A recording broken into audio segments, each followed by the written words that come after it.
ब्रह्मा गुरुर्विष्णू गुरुदेवो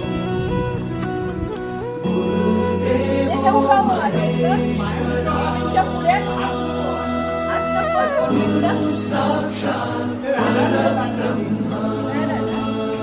परब्रह्म तस्मै श्री गुरवे नमः.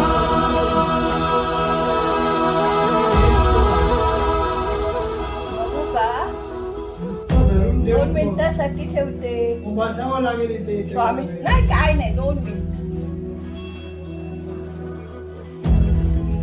आता नैवेद्य इथून ठेवून त्यांना कसं दाखवणार. हे बघा राहिलं नाही ना, मग हे करतो.